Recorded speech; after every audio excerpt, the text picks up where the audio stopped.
Welcome to Eureka Epoch, bringing Urantia Book insights to life through storytelling, visuals, and inspired exploration. Subscribe for more. In the days following Jesus' birth, the land was far from peaceful. Though the heavens rejoiced, the courts of men stirred with unease, none more so than the court of Herod the Great. Herod's spies had not been idle. Word soon reached him of the arrival of a delegation of Chaldean priests, wise men from who had visited Bethlehem. Intrigued and suspicious, Herod summoned them. He pressed them for answers about the rumored new king of the Jews. But the Magi offered him little satisfaction. They spoke vaguely, explaining that the child had been born of a woman who had traveled to Bethlehem with her husband for the Roman census. They insisted this newborn's kingdom was spiritual, not political. Still, Herod masked his fear with feigned reverence.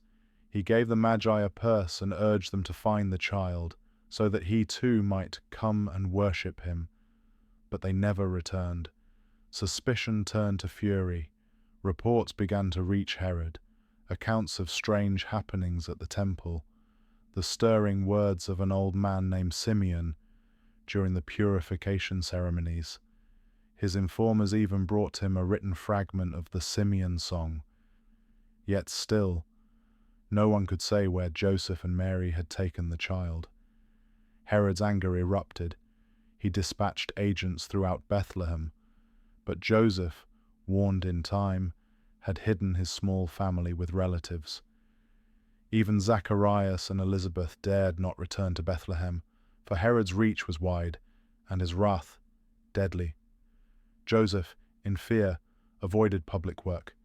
Their savings dwindled.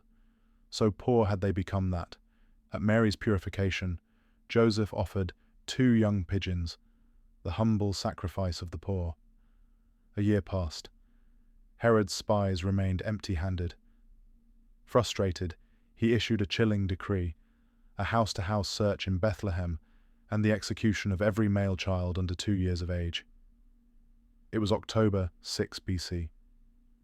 That day, 16 innocent lives were taken, victims of a king's paranoia. But Jesus was not among them.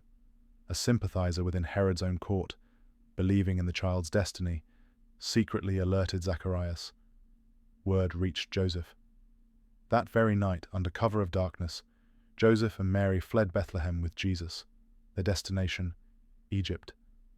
They traveled alone, blending in.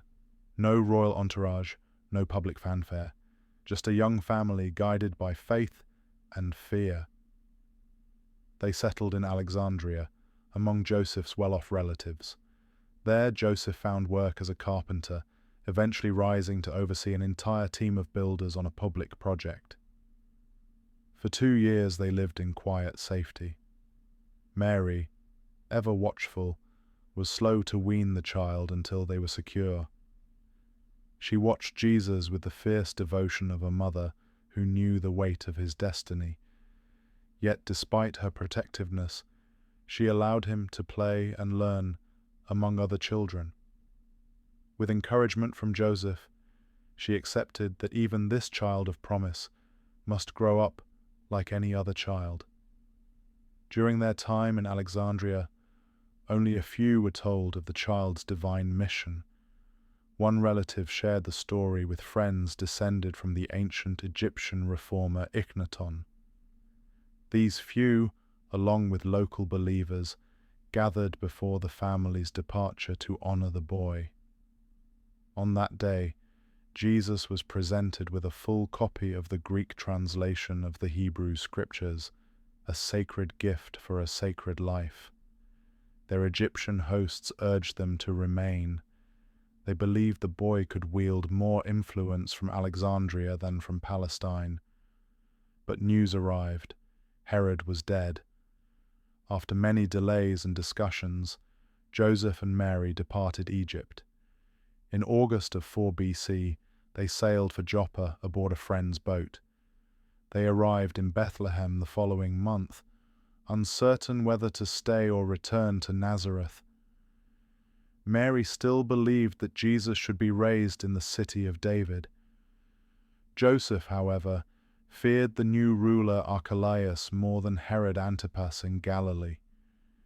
He did not consider himself a true heir of David, and he preferred the quieter life and better educational opportunities of Galilee. After weeks of discussion and persuasion, Mary relented.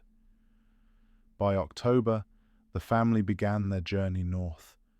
Mary and Jesus rode a donkey. Joseph walked alongside, accompanied by 5 of his kinsmen. They avoided the Jordan Valley, choosing a safer western route through Lydda and Scythopolis to reach their home. At last, the child of destiny returned to Nazareth. Safe, protected, awaiting the time when his mission would begin.